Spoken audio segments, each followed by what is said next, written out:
Hello ladies and gentlemen, I am the professional Harley T. Morris, and this is vlog number 7.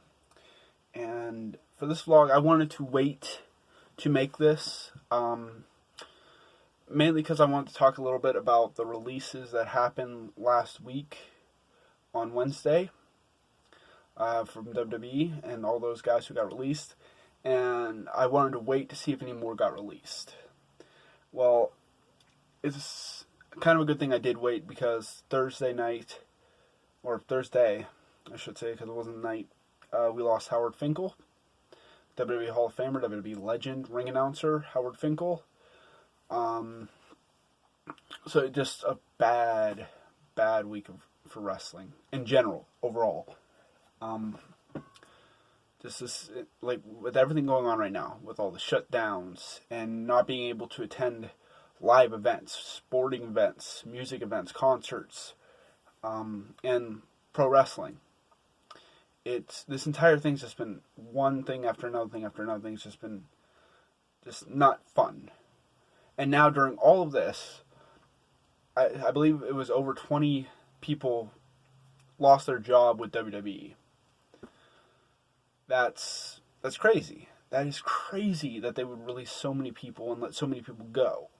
Now, some of them I know wanted to be let go for some time, or at least had plans to let their contract expire, or in some people's cases, like, they regretted signing those long-term deals, and now have been released from the company. I believe Mike Kanellis was one of them, or Mike Bennett, which everyone you know him by. Apparently, he originally re-signed with WWE. And then fast forward, like, I believe a few months later, he wanted his release out of the contract. And he signed a 5-year deal.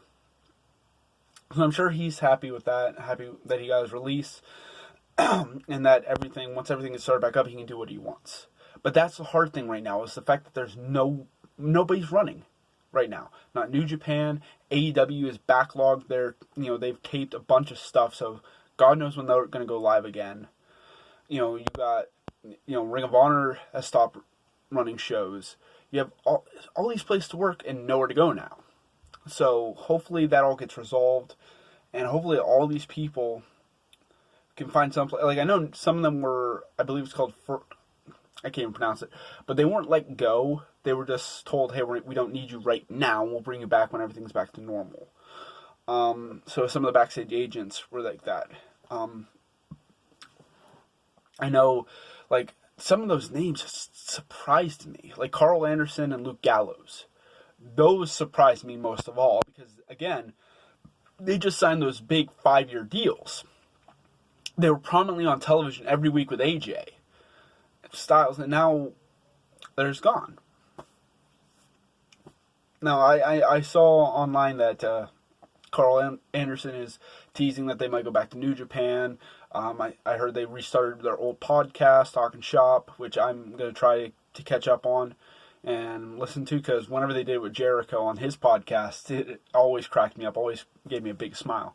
So I'm going to definitely be checking that out.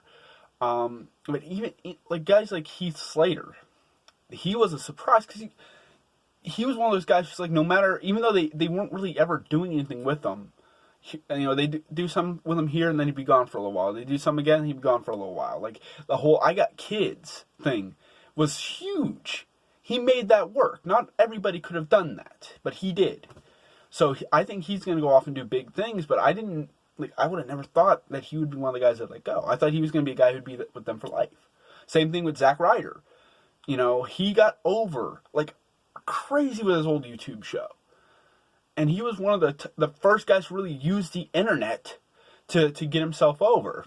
Whether you agree with how they treated him afterwards or not, personally, I don't think they did right by him. I think they could have done a lot better with him.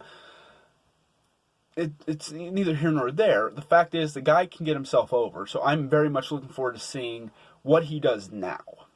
EC3, another guy, when he came back to WWE, he was Derek Bateman. They let him go. He went to TNA, reinvented himself, got himself massively over, and then came back. I thought, oh wow, this guy could easily be WWE. I could see him being the champion. I could see him being the top guy. He's got the look, the attitude, the charisma. Yeah, his wrestling skill, I thought he was a decent wrestler. But I don't think he would have like he's not a Ricochet. He's not like guys who can do insane things. But he's a solid hand, and sometimes that's all you need to be. You don't need to be a guy who can do a million moves. You have the charisma, the attitude, the look. That could be enough. And he had that and more. And the fact that they did nothing with him and then just, it's a shame. He's going to do big things. I think he could do big things as well. So overall, it's just like, it's a bad time for these guys and girls to lose their jobs. It sucks. It's bad. And then when you hear about like why they did it, the financial reason why they did it, also this, like, it doesn't make WWE look any good. I'm sure a lot of them will be brought back. I'd love to see Heath Slater get himself in tremendous shape, come back and win the WWE title. Kind of like, just to go along with that's what happened with Galloway. That's what happened with Jinder. They got released, went away, got themselves in tremendous shape, came back and won the title. That would be tremendous. I'd love to see that. But overall, hopefully whatever's next for all those men and women, backstage agents to on-screen talent, like, I'm being a worker myself. I'm salivating a little bit at the opportunity to work with some of these guys. If they ever get booked on any of the shows I'm a part of, hopefully I'd love to work with them. Just to learn, just to grow. And hopefully I get that opportunity.